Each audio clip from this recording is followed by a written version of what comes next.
centuries, women's bodies in art and poetry were often treated as objects to be observed, described through fragments: lips, hair, skin, eyes.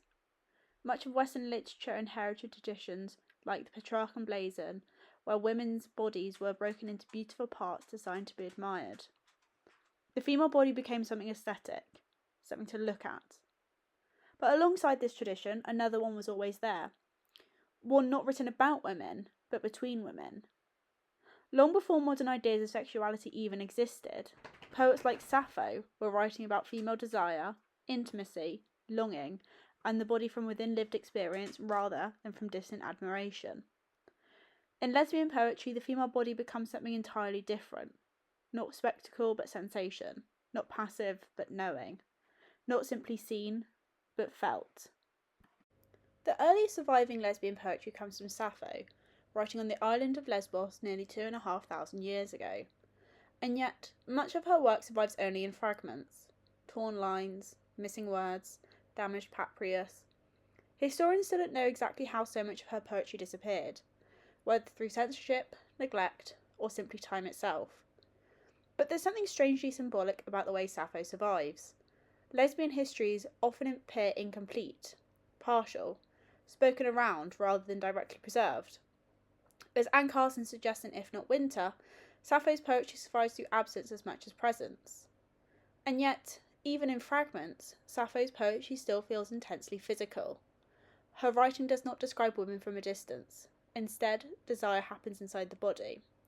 As one fragment reads, "A thin flame runs under my skin.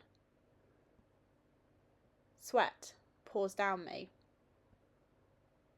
I tremble all over." The fragmented form of her poetry reinforces this intimacy. The gaps force readers to move closer to the text, to linger in uncertainty. And this becomes foundational for later lesbian poets, especially writers like Adrienne Rich, who transform female intimacy from private emotion into something openly political. By the 20th century, lesbian poetry begins to move from the fragmented and often private language of survival into something more openly political. And few writers shape that shift more powerfully than Adrienne Rich.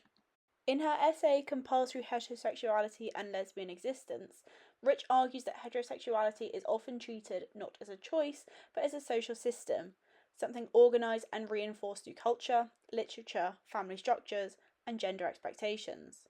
For Rich, lesbian existence threatens that system because it creates emotional, intellectual, and bodily relationships between women outside of patriarchal control.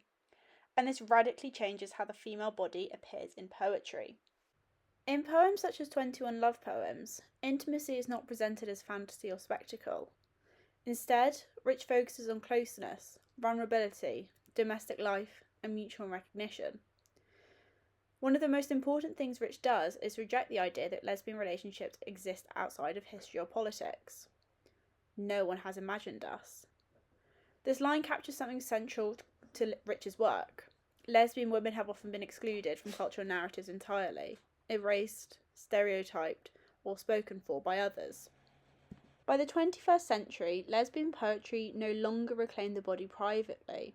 It began demanding space publicly, and few contemporary poets embody this shift more powerfully than Joelle Taylor. In collections like Canto and Othered Poems, Taylor writes about queer bodies moving through public space: bars, streets, clubs, bathrooms, smoking areas. Her poetry feels loud and physical. And unlike early traditions where women's bodies were shaped through beauty and passivity, Taylor's poetry centers bodies that resist femininity entirely, especially butch bodies. Bodies that society often reads as disruptive, threatening, or illegible. Taylor exposes how gender nonconformity changes the way queer people move through the world, and how certain bodies become hypervisible while simultaneously excluded. In her work, queer space becomes both sanctuary and danger. The lesbian body is no longer hidden in fragments like Sappho's poetry. It occupies space loudly and publicly. But there's also a tenderness in Taylor's work. Beneath the aggression and performance is a deep attention to queer survival, to the ways lesbian communities create intimacy, memory, and belonging for each other. And that's what connects Taylor back to the poets before her. From Sappho to Adrian Rich to Joelle Taylor, lesbian poetry continually transformed the female body from something observed into something lived. Not object, but experience, desire, resistance, and survival.